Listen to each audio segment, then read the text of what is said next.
미용실 문을 급히 닫고 학교로 달려갔던 그날을 아직도 잊을 수 없습니다. 저는 선생님과 피해 학생 부모님 앞에서 무릎을 꿇고 사죄했습니다. 죄송합니다. 정말 죄송합니다. 제가 아이를 잘못 키웠습니다. 제 눈물 어린 사과에도 상대 부모님의 환한 얼굴은 풀리지 않았습니다. 하지만 그런 큰아들이 뒤늦게 철이 들고 공부를 시작하겠다고 다짐했을 때 저는 희망을 가질 수 있었습니다. 안녕하세요. 저는 올해 73세가 된 김미경이라고 합니다. 제 삶을 돌아보면 참 많은 일이 있었습니다. 한때는 제가 모든 걸 희생해서라도 지켜야 할 것이 있다고 믿으며 살았죠. 바로 제 두 아들입니다. 남편과 일찍 사별한 뒤 홀로 두 아이를 키우며 보낸 날들은 결코 쉽지 않았습니다. 하지만 제게는 한 가지 다짐이 있었습니다. 내가 부족해도 아이들만큼은 부족함을 모르도록 하자. 이 다짐이 제가 버틸 수 있는 힘이었습니다. 작은 미용실을 운영하며 생계를 이어갔습니다. 아침 일찍부터 저녁 늦게까지 서서 일하며 손끝에 감각이 없어질 때도 많았죠. 그런 날에도 집에 돌아와서 두 아이의 얼굴을 보면 피곤함이 사라졌습니다. 그들이 웃으며 반겨줄 때마다 제 고단한 하루는 보람으로 채워졌습니다. 저는 항상 아이들에게 최선을 다하려고 했습니다. 아이들이 원하는 학용품, 새 옷, 학비비, 제 자신을 위한 새 옷 한 벌을 사지 않아도 좋았습니다. 그저 아이들이 무엇이든 필요하다면 채워주고 싶었어요. 엄마가 도와줘야지 누가 도와주겠어. 이런 생각이 제 마음을 지배했죠. 그러나 가끔은 이런 의문이 들기도 했습니다. 내가 과연 이 아이들에게 정말로 좋은 엄마였을까? 지나치게 보호하려다 그들이 스스로 서는 법을 잊게 만든 건 아닐까? 그 질문의 답을 찾지 못한 채 저는 미용실에서의 하루하루를 이어갔습니다. 아마 여러분도 비슷한 경험이 있을 겁니다. 부모로서 사랑하는 아이들에게 모든 걸 쏟아붓고도 가슴 한구석에서 올라오는 알 수 없는 불안을 느껴본 적 말입니다. 저는 제 모든 것을 쏟아부었지만 시간이 지나면서 제 자신에게 묻는 질문이 늘어났습니다. 내가 잘하고 있는 걸까? 정말로 아이들을 위한 걸까? 제 이야기는 여기서부터 시작됩니다. 한때는 너무 당연하게 느껴졌던 희생과 헌신, 그리고 그로 인해 뒤늦게 깨달은 것들. 제가 겪은 일들은 분명 많은 분들에게 공감이 될지도 모릅니다. 이제 그 이야기를 시작하려 합니다. 제 삶의 중심은 언제나 두 아들이었습니다. 두 아이를 위해서라면 무엇이든 할 수 있다는 마음으로 살았습니다. 남편과 사별한 뒤 제게 남은 유일한 가족인 아이들을 지키고 그들이 원하는 삶을 살 수 있도록 돕는 것이 제 사명이라고 생각했죠. 그 마음은 시간이 흘러도 변하지 않았습니다. 그러나 그것이 얼마나 어려운 선택이었는지는 시간이 지나고 나서야 깨닫게 되었습니다. 홀로 두 아들을 키우는 일은 제게 있어 끝없는 도전과 같았습니다. 저는 단 한순간도 쉬운 날이 없었고 그들의 미래를 위해 모든 것을 희생해야 한다고 생각하며 살아왔습니다. 하지만 두 아이가 제게 안겨준 문제들로 인해 제 삶은 고난의 연속이었습니다. 큰아들은 학창 시절부터 유난히 문제를 많이 일으켰습니다. 다른 아이들과 잘 어울리지 못해 자주 싸움에 휘말리곤 했죠. 어느 날 학교에서 전화가 걸려왔을 때 전화를 받은 제 손은 떨렸습니다. 어머니, 아드님이 다른 학생을 다치게 했습니다. 말을 듣는 순간 세상이 무너지는 것 같았습니다. 미용실 문을 급히 닫고 학교로 달려갔던 그날을 아직도 잊을 수 없습니다. 저는 선생님과 피해 학생 부모님 앞에서 무릎을 꿇고 사죄했습니다. 죄송합니다. 정말 죄송합니다. 제가 아이를 잘못 키웠습니다. 제 눈물 어린 사과에도 상대 부모님의 환한 얼굴은 풀리지 않았습니다. 그날은 평생 마음의 짐으로 남아 있습니다. 하지만 그런 큰아들이 뒤늦게 철이 들고 공부를 시작하겠다고 다짐했을 때 저는 희망을 가질 수 있었습니다. 고등학교를 겨우 마치고 재수를 거쳐 간신히 대학에 들어간 큰아들을 보며 늦더라도 시작이 중요한 거야라고 스스로 위로했습니다. 아버지 없이 자란 아들에게 어떻게든 기회를 주고 싶었기에 저는 더 열심히 일하며 학비와 생활비를 마련했습니다. 둘째 아들은 큰아들과는 또 다른 문제를 안겨주었습니다. 공부에는 전혀 흥미를 보이지 않았고 수업 시간에도 늘 멍하니 창밖을 바라보는 아이였습니다. 선생님들로부터 공부할 의지가 없다는 말을 들을 때마다 제 마음은 무너졌습니다. 가끔은 숙제조차 하지 않아 선생님께 불려가곤 했죠. 그런 날에는 제 자신이 부족한 부모라는 생각에 자책감이 밀려왔습니다. 그러나 제가 가장 힘들었던 것은 둘째의 방황이었습니다. 학업을 포기하고 음악을 하겠다는 선언은 제게 또 다른 시련이었습니다. 엄마, 나 음악하고 싶어. 악기랑 장비 좀 사주면 안 돼? 둘째 아들의 말에 화를 내고 싶었지만 끝내 그러지 못했습니다. 저는 마음속에서 치열하게 갈등하며 결국 그의 꿈을 응원하기로 했습니다. 미용실 일을 더 늘리고 새벽까지 일하며 필요한 돈을 마련했지만 속으로는 아들이 제 기대를 저버릴까 두려웠습니다. 그 두 아이를 키우는 동안 저는 웃을 여유조차 없었습니다. 하지만 그 아이들이 세상에서 홀로 설 수 있기를 바라는 마음 하나로 모든 고난을 묵묵히 견뎌냈습니다. 첫째 아들은 대학에 진학하면서 큰 꿈을 품었습니다. 엄마, 저는 제 손으로 사업을 일으켜 성공하고 싶어요. 그의 눈에는 자신감이 가득 차 있었고 그 말만으로도 제 마음은 설렜습니다. 우리 아들이 정말 잘 될 거야. 저는 그렇게 믿었습니다. 하지만 사업은 그렇게 순탄하지 않았습니다. 첫 번째 사업은 자금 부족으로 실패했고 두 번째 사업도 몇 개월을 넘기지 못하고 문을 닫았습니다. 아들은 이번에는 꼭 성공하겠다며 다시 제게 손을 내밀었습니다. 둘째 아들은 조금 다른 길을 걷고 싶어 했습니다. 학업에는 흥미를 느끼지 못했고 고등학교를 겨우 졸업한 뒤 음악에 관심을 두기 시작했습니다. 엄마, 저 음악을 계속 배우고 싶어요. 장비가 좀 필요한데. 그의 말투는 간절했고 저는 망설일 수 없었습니다. 이 아이에게 기회를 주자. 자신이 좋아하는 걸 하게 해주는 것이 엄마로서 해야 할 일이야. 그때부터 저희 통장은 점점 가벼워지기 시작했습니다. 아이들의 요구를 들어주기 위해 적금을 깨고 올해 따박따박 들어온 보험을 해지했습니다. 그 돈은 제 노후를 위한 버팀목이었지만 저는 주저하지 않았습니다. 내가 이렇게 해서 아이들이 잘 되기만 하면 되는 거야. 그렇게 스스로를 위로하며 지냈습니다. 제가 새 옷 한 벌 사지 못하고 허름한 옷으로 하루하루를 보내는 동안 아이들은 자신들의 꿈을 좇기 위해 그 돈을 사용했습니다. 첫째는 사업 자금에, 둘째는 악기와 음악 레슨 비용에 모든 것을 쏟아부었죠. 가끔은 아들들에게 짐이 되지 않으려고 바쁜 척하며 저녁을 굶기도 했습니다. 엄마는 괜찮아. 너희가 잘 되면 그것만으로도 충분해. 하지만 시간이 지날수록 상황은 나아지지 않았습니다.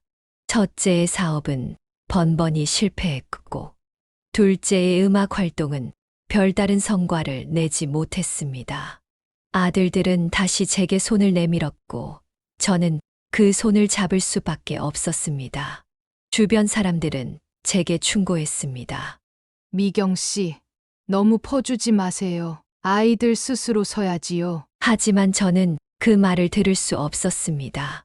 엄마가 도와줘야 누가 도와주겠어요? 그 말은 제 자신을 설득하는 주문 같기도 했습니다. 제 상황이 악화되는 동안 아들들은 제 희생을 점점 당연하게 여기기 시작했습니다.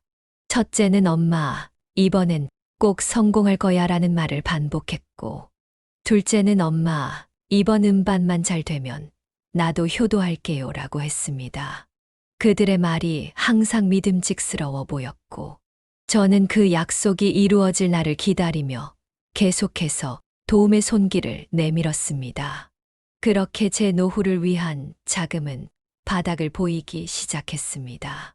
적금은 이미 오래전에 깨졌고 보험도 없었습니다. 저는 결국 집을 담보로 대출을 받는 선택을 했습니다. 아이들이 성공하면 갚을 수 있을 거야. 그런 생각으로 제 자신을 달래며 버텼습니다. 그러나 내심 느끼고 있었습니다. 이대로 가다가는 정말 아무것도 남지 않을 수도 있겠구나.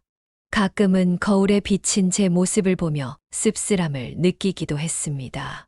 내가 이렇게 늙었구나. 주름진 얼굴과 바싹 마른 몸을 보며 아이들에게 조금 더 멋진 엄마로 남아있고 싶었지만 그저 생계를 위해 고군분투하는 초라한 엄마일 뿐이라는 생각이 들었습니다. 하지만 그럼에도 불구하고 저는 멈출 수 없었습니다. 제 희생이 언젠가는 결실을 맺을 것이라는 희망을 놓을 수 없었습니다. 아이들이 성공하는 날, 저는 그들을 보며 웃으며 말할 수 있을 거라고 생각했습니다. 엄마가 잘했지. 우리 아들들 정말 대단하네. 그렇게 저는 제 모든 것을 쏟아부었습니다. 하지만 그 과정에서 잃어버린 것이 무엇인지는 그때는 깨닫지 못했습니다. 제가 스스로에게 얼마나 무관심했는지, 그리고 그것이 어떤 대가를 가져올지 몰랐던 것이죠. 그날의 저는 아이들의 미래에만 희망을 걸며 끝없는 지원을 계속할 뿐이었습니다. 제가 한평생 가장 잘했다고 믿었던 것은 아이들을 위해 모든 것을 바친 일이었습니다. 그러나 그 모든 희생이 당연해지는 순간, 제 마음은 조금씩 무너져 내렸습니다. 첫째 아들은 여전히 사업에 대한 꿈을 놓지 못하고 있었습니다. 엄마, 이번엔 정말 확실해. 이 사업만 잘 되면 이제 엄마도 편하게 살 수 있어. 그의 말은 설득력 있어 보였고, 저는 매번 그런 말을 믿었습니다. 아들이 보여준 사업 계획서는 언제나 그럴듯했고, 이번엔 꼭 성공하겠다는 그의 다짐은 진실처럼 들렸습니다. 그래서 저는 또다시 제 주머니를 털었습니다. 처음에는 적금을 하나 깨고, 그 다음에는 보험을 하나 해약했습니다. 그래, 이번엔 다르겠지. 그렇게 스스로를 다독이며 아들에게 돈을 건넸습니다. 하지만 얼마 지나지 않아 또다시 사업이 실패했다는 소식이 전해졌습니다.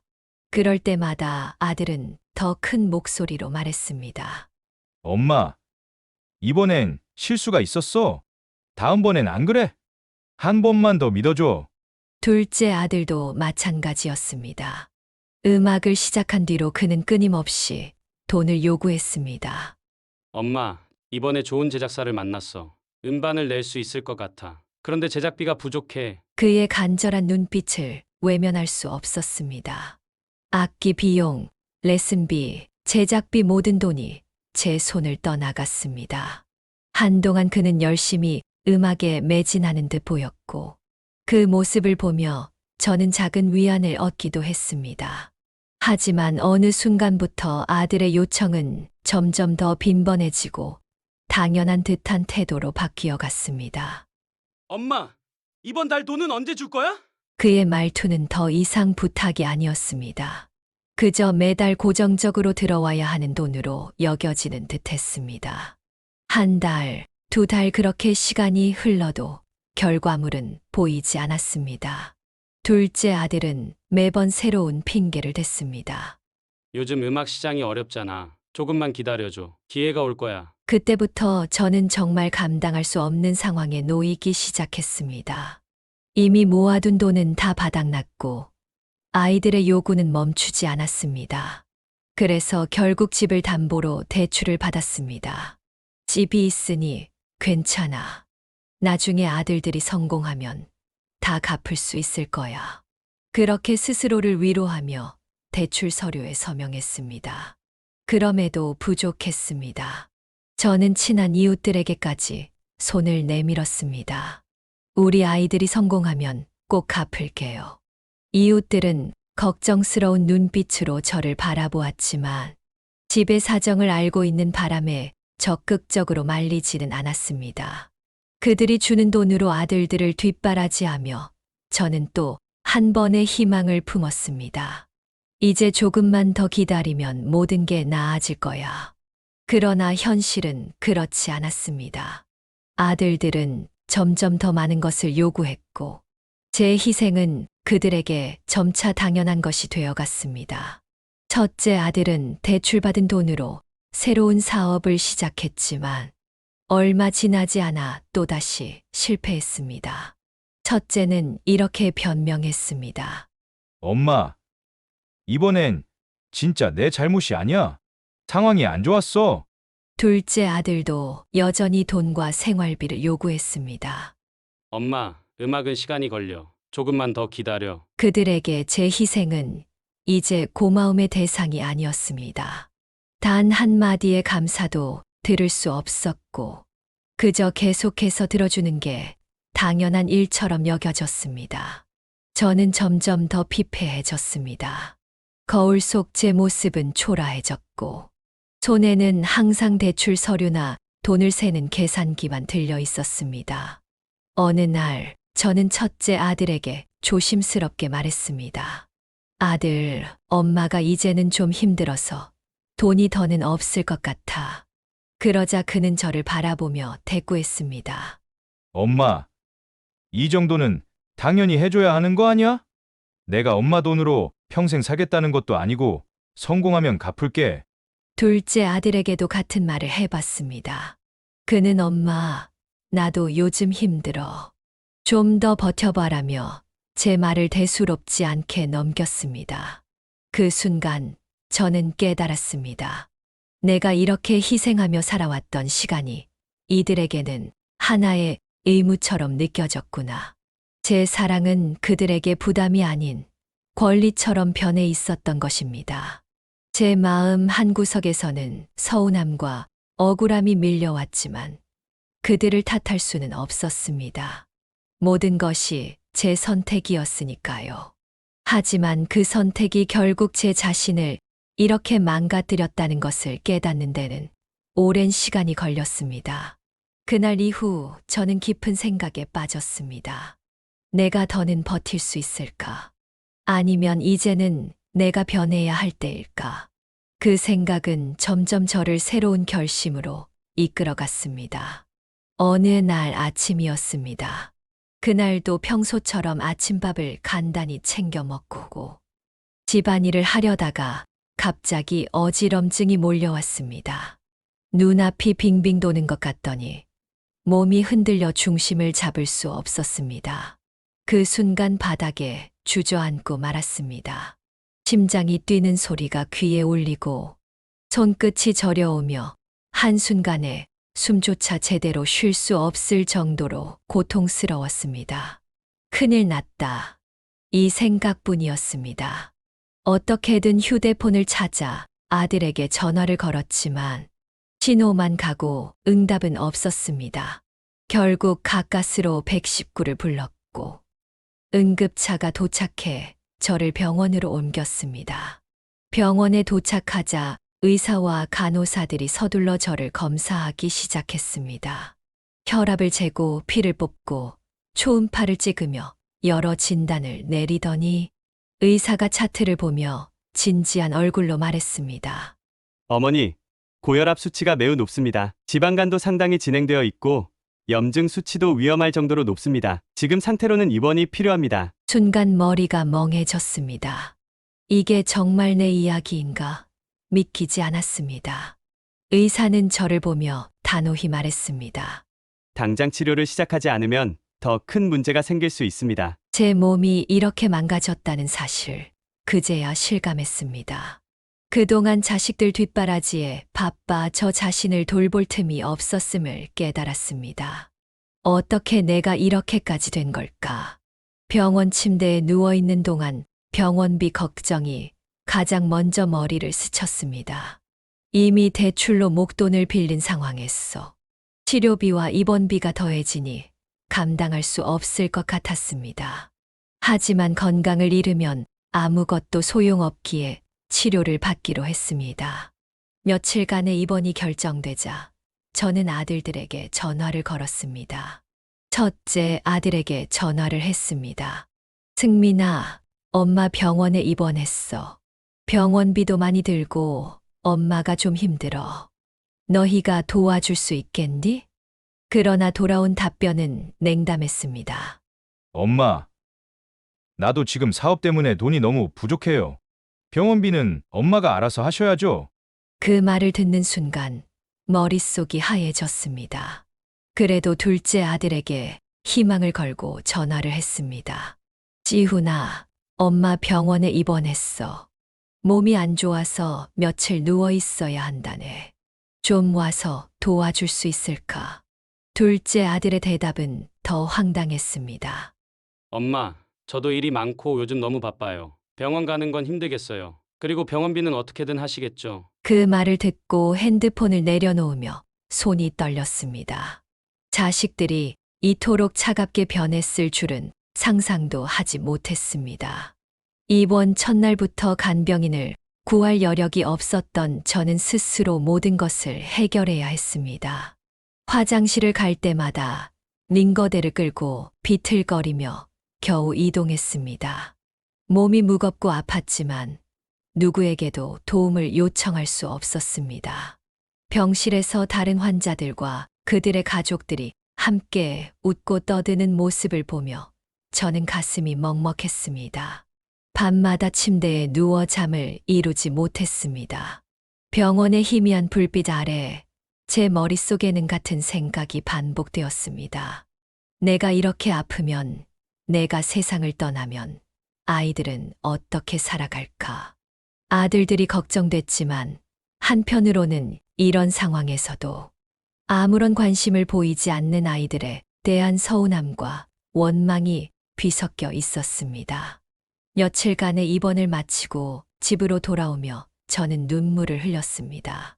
아픈 동안 내 곁에 아무도 없었다는 사실이 가슴을 후벼 팠습니다. 병원에서 들었던 아들들의 차가운 말들이 다시 떠올랐습니다. 엄마가 알아서 하세요. 지금 제가 더 힘들어요. 이 말들이 제 마음 속에서 지워지지 않았습니다. 저는 병원 침대에 누워서도 아들들을 걱정했는데 그들은 제가 병원에 있는 동안 단 한 번도 얼굴을 비추지 않았습니다. 집에 돌아온 날, 텅 빈 방 안에서 저는 한참을 앉아 있었습니다. 집은 조용했지만 제 머릿속은 시끄러웠습니다. 지금까지 제가 자식들을 위해 살아온 삶을 되짚어 보았습니다. 적금을 깨고 대출까지 받으면서도 자식들에게 모든 것을 쏟아부었던 제 인생이 떠올랐습니다. 그러나 그 결과는 어떠했을까요? 그들은 제가 없으면 힘들 것 같아 걱정했지만 정작 제가 아플 때 아무것도 하지 않았습니다. 내가 지금까지 잘못된 선택을 해왔구나. 이 깨달음은 뼈 아팠습니다. 이제는 나를 돌봐야 할 때다. 병원에서의 그 며칠은 제게 너무나 큰 교훈을 주었습니다. 퇴원하고 집으로 돌아왔을 때 문을 여는 순간 저는 이상한 공허함에 사로잡혔습니다. 집은 여전히 그대로였지만 제 마음은 예전 같지 않았습니다. 병원에서 보낸 며칠 동안 저는 많이 약해졌고 아들들에게 느낀 실망감은 제 마음을 무겁게 짓눌렀습니다. 퇴원 후 할부로 낸 병원비와 생활비 걱정이 밀려왔습니다. 머리 한쪽에서는 이제 좀 쉬어야 한다는 목소리가 들렸지만 다른 한쪽에서는 아직 포기하면 안 된다는 생각이 저를 괴롭혔습니다. 제가 다가가야 할 곳은 여전히 제 아들들이라고 믿고 싶었습니다. 그래서 저는 첫째 아들에게 전화를 걸었습니다. 승호야, 엄마가 이번에 병원비랑 생활비 때문에 너무 힘들다. 너도 조금 도와줄 수 있을까? 저는 떨리는 목소리로 아들에게 말했습니다. 마음 한구석에서는 혹시나 그의 목소리에 걱정이 묻어 있을까 기대했지만 돌아온 답변은 너무도 차가웠습니다. 엄마, 솔직히 엄마가 나한테 해준 건 부모로서 당연한 거 아니야? 당연하다니요? 그 한마디는 마치 바늘처럼 제 심장을 찌르는 것 같았습니다. 자식을 위해 모든 것을 바쳐왔던 제게 그 희생이 당연한 것으로 치부된다는 사실이 믿기지 않았습니다. 아들, 엄마가 너를 위해 얼마나 애썼는지 너도 알잖니? 이번 한 번만이라도 엄마를 좀 도와줄 순 없겠니? 저는 애써 떨리는 목소리를 가다듬으며 간절히 부탁했습니다. 하지만 그는 짧게 대답했습니다. 엄마, 나도 요즘 사업 때문에 너무 바빠. 더 이상 신경 못 써. 그렇게 전화를 끊어버린 그의 목소리가 제 귓가에 오래도록 맴돌았습니다. 첫째 아들에게 거절당한 후 저는 둘째 아들에게 마지막 희망을 걸었습니다. 민수야, 엄마가 퇴원하고 집에 왔어. 이제 몸이 많이 안 좋아졌어. 너라도 엄마 좀 도와주면 안 되겠니? 그러나 둘째 아들은 한숨을 쉬며 대답했습니다. 엄마, 나도 음악 때문에 돈이 부족해. 제작비도 없어서 요즘 스트레스가 너무 많아. 미안하지만 내가 뭘 해줄 수 있을지 모르겠어. 아들의 목소리에는 조금의 미안함조차 느껴지지 않았습니다. 저는 간신히 말을 이어갔습니다. 그래도 엄마가 이렇게 힘들 때는 내가 조금이라도 도와줘야 하지 않겠니? 내가 하고 싶은 일은 나중에도 계속할 수 있지만 엄마는 지금이 너무 힘들다. 그러나 아들은 끝내 나중에 다시 이야기하자는 말만 남기고 전화를 끊었습니다. 전화를 끊고 한동안 저는 멍하니 앉아 있었습니다. 머릿속은 복잡했고 가슴 속에는 후회와 슬픔이 한꺼번에 밀려왔습니다. 내가 아이들을 이렇게 만든 걸까? 이 질문이 계속 제 머릿속을 맴돌았습니다. 저는 그동안 아이들에게 모든 것을 내어주며 살아왔습니다. 첫째 아들의 사업 실패를 막기 위해 노후 자금을 모두 탕진했고, 둘째 아들이 음악을 하고 싶다는 말을 들었을 때도 레슨비와 장비 비용을 지원하기 위해 대출까지 받았습니다. 아이들이 조금만 더 노력하면 성공할 것이라 믿었고, 그 믿음 때문에 스스로를 희생하며 살아왔습니다. 하지만 이제 와서 보니 그 희생이 결국 저를 병들게 했고 아이들을 무책임한 어른으로 만들었습니다. 아들들은 제가 그들에게 한 희생을 당연하게 받아들이며 더 이상 저를 돌보지 않았습니다. 지난 세월 동안 저는 제 자신을 한 번도 돌아보지 않았습니다. 새 옷 한 벌 사지도 못했고 머리를 다듬는 것도 뒷전이었습니다. 몸이 아프고 피곤해도 아이들에게 필요한 돈을 마련하기 위해 미용실 문을 열었습니다. 그리고 아이들이 무언가를 원할 때마다 엄마니까 해야지라고 스스로를 다독이며 그들의 요구를 들어줬습니다. 하지만 이제 깨달았습니다. 저는 그들에게 필요 이상의 것을 주었고 그로 인해 스스로를 잃어버렸습니다. 그렇게 살아온 대가는 너무나도 컸습니다. 병원 침대에 누워있던 시간들, 그리고 아무도 제 곁에 없었던 그 외로움이 그 대가였습니다. 그날 밤, 저는 거울 앞에 앉아 제 모습을 들여다보았습니다. 주름진 얼굴과 초췌한 모습. 이게 정말 내가 바랐던 삶일까? 자문하던 순간, 제 스스로에게 답을 내릴 수 없었습니다. 하지만 한 가지는 분명했습니다. 이제는 제 자신을 위해 살아가야 한다는 것입니다. 저는 결심했습니다. 더 이상 아이들에게 의지하지 않기로. 그리고 제가 다시 일어설 수 있는 방법을 찾기로. 이제는 저를 돌보는 삶을 살겠습니다. 그렇게 해야만 제 마음의 평화를 찾을 수 있을 테니까요. 퇴원 후 집으로 돌아온 날, 저는 거실 한가운데 멍하니 앉아 있었습니다. 텅 빈 집이 제 마음을 비추는 듯 했습니다. 그날 아들들에게서 받은 냉담한 반응은 더 이상 아프지도 않았습니다. 오히려 무언가 단단히 마음을 먹게 했습니다. 이제는 나 자신을 위해 살아야 해. 이 결심은 그 순간 제 삶의 방향을 바꿨습니다. 병원에서 받은 진단 결과를 다시 꺼내 들여다보며 다짐했습니다. 고혈압, 지방간, 염증. 의사는 저에게 운동과 식이요법의 중요성을 강조했었죠. 이제부터는 음식을 짜게 먹지 말고 적당히 운동하며 몸을 움직이셔야 합니다. 건강을 되찾으려면 생활 방식을 완전히 바꿔야 해요. 다음 날부터 저는 매일 아침 일찍 집 근처 공원을 걷기 시작했습니다. 처음에는 10분 걷는 것도 버거웠지만 날이 갈수록 걸음 수를 늘려갔습니다. 공원을 걷는 동안 머릿속에 떠오르던 아들들과의 일들은 자연스럽게 잊혀졌습니다. 그 대신 새소리, 나무잎의 흔들림, 산들바람의 시원함이 제 마음을 채웠습니다. 식이요법도 시작했습니다. 소금과 설탕의 양을 줄이고 채소와 과일 위주의 식단을 짜며 건강을 회복하기 위해 노력했습니다. 한 끼 한 끼를 준비하며 오랜만에 나를 위한 음식을 먹는다는 기쁨을 느꼈습니다. 몇 달이 지나자 몸에 변화가 찾아왔습니다. 아침에 일어나면 예전처럼 무겁던 몸이 가벼워졌고 혈압 수치도 점차 안정되었습니다. 병원에 정기 검진을 갔을 때 주치의 선생님께서 말씀하셨습니다. 정말 대단하십니다. 고혈압 수치도 정상으로 돌아왔고 지방간도 크게 호전됐습니다. 이 정도 회복은 정말 보기 드물어요. 그 말을 듣고 저는 참을 수 없이 기뻤습니다. 이 모든 게 제 노력의 결과라는 것을 알았기 때문입니다. 내가 할 수 있었구나 라는 생각이 들며 스스로에게 처음으로 칭찬을 했습니다. 건강을 회복하며 저는 더 큰 변화를 꿈꾸기 시작했습니다. 한때 생계를 책임졌던 미용실을 다시 열기로 결심한 것이죠.